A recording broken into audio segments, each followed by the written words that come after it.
بسم اللہ الرحمن الرحیم۔ امید ہے آپ لوگ خیریت سے ہوں گے۔ آج بہت ایک اہم موضوع ہے، سٹوری ہے جو کہ آپ کے سامنے رکھنی ہے، اور یہ ہے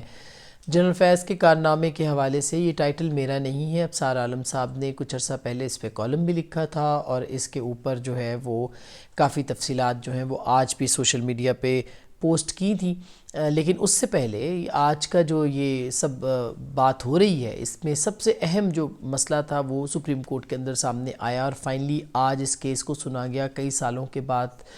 جو کہ نہیں سنا گیا تھا، لیکن اب جو ہے اس کے اوپر درخواست جو ہے وہ نمٹائی گئی ہے۔ لیکن بہت اہم کارروائی تھی آج کی، اور اس کے اوپر جو ہے وہ بات کرنا بہت ضروری ہے تاکہ یہ تاریخ کا بھی اور ریکارڈ کا حصہ بھی بن جائے۔ تو یہ کہانی بہت دلچسپ ہے، اور کہانی دلچسپ ہے، لیکن اس سے پہلے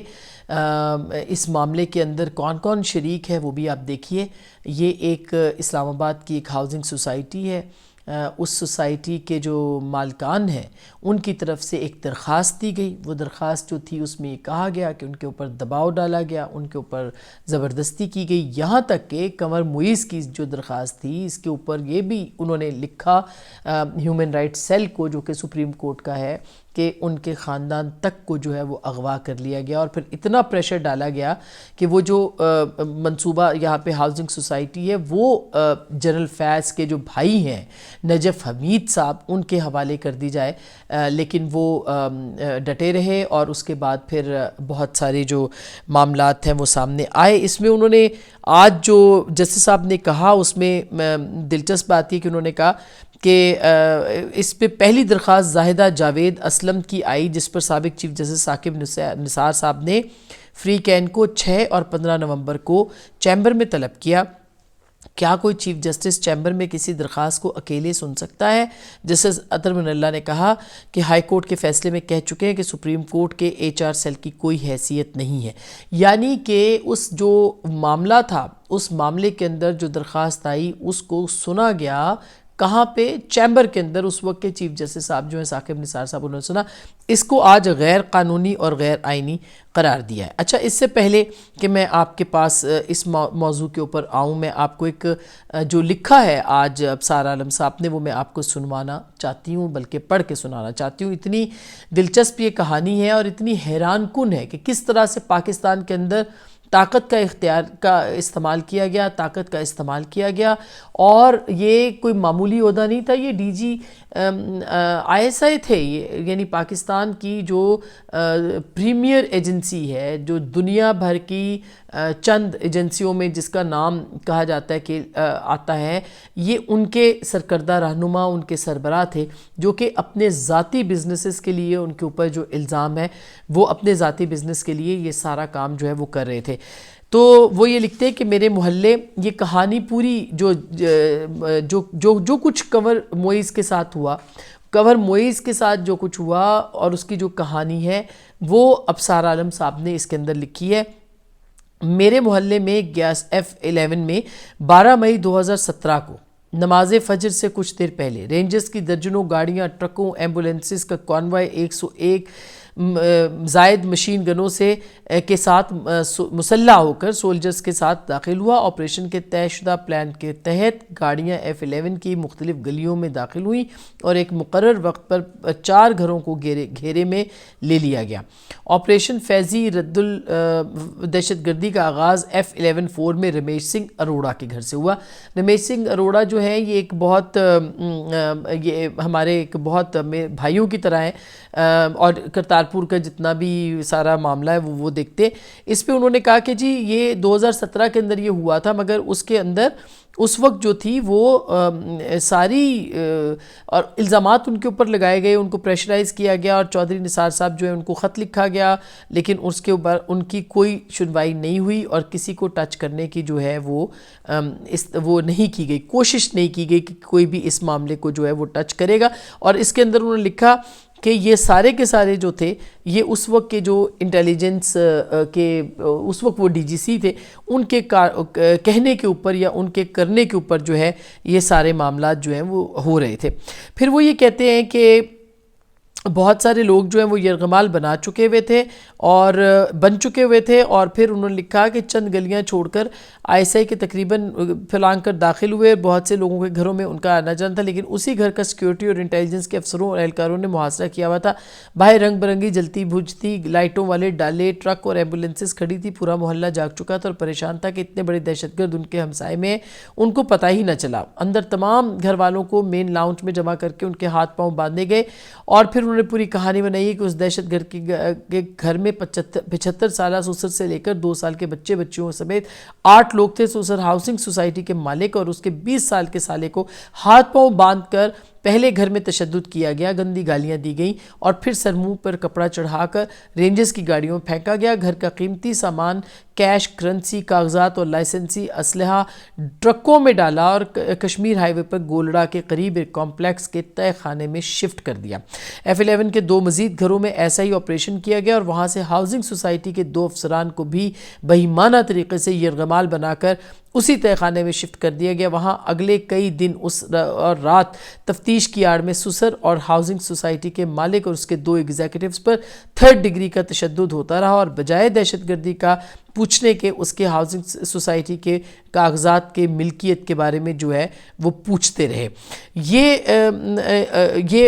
ان کا معاملہ تھا، اور یہ اسی کے اوپر جو تھا وہ یہ کہا گیا، کیونکہ یہ جو قمر معیز تھے ان کا جو یہاں پہ ایک ہاؤسنگ سوسائٹی ہے اس کے اوپر جو ہے وہ کافی زیادہ انہوں نے ان کی انویسٹمنٹ تھی، اور ان پہ دباؤ یہ ڈالا جا رہا تھا کہ کسی بھی طریقے سے یہ جو ہاؤسنگ سوسائٹی ہے ان کے بھائی کو یعنی نجف حمید صاحب کو دے دی جائے.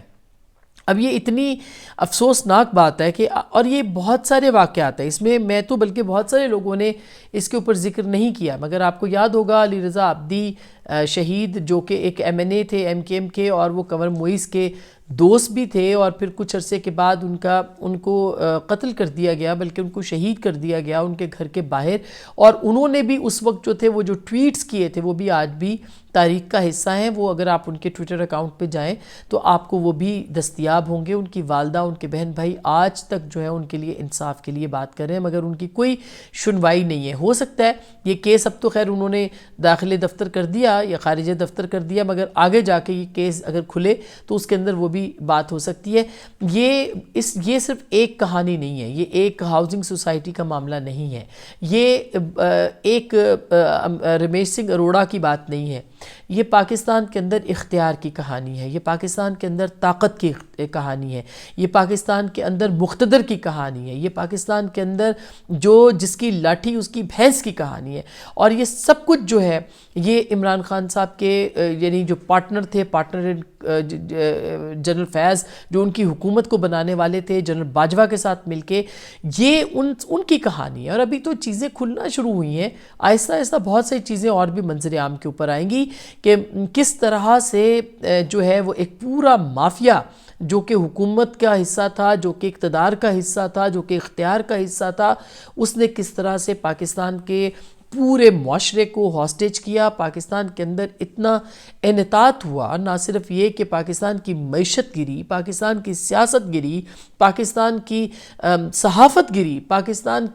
کا اخلاق گرا، پاکستان کا مزاج گرا، پاکستان کی اقدار گری. جس طرح سے یہ معاملات جو ہیں وہ سامنے لائے گئے، اور ان سب کی جو ان کو بنانے والے یا کرنے والے تھے ان میں ایک بہت اہم کردار جنرل فیض کا تھا. تو ابھی فیض آباد دھرنا جو ہے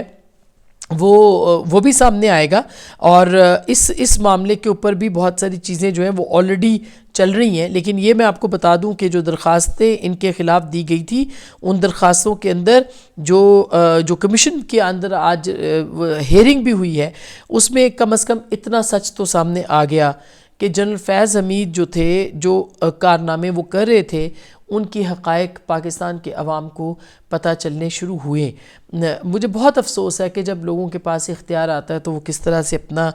ماحول بدل لیتے ہیں، اپنا مزاج بدل لیتے ہیں. لیکن آج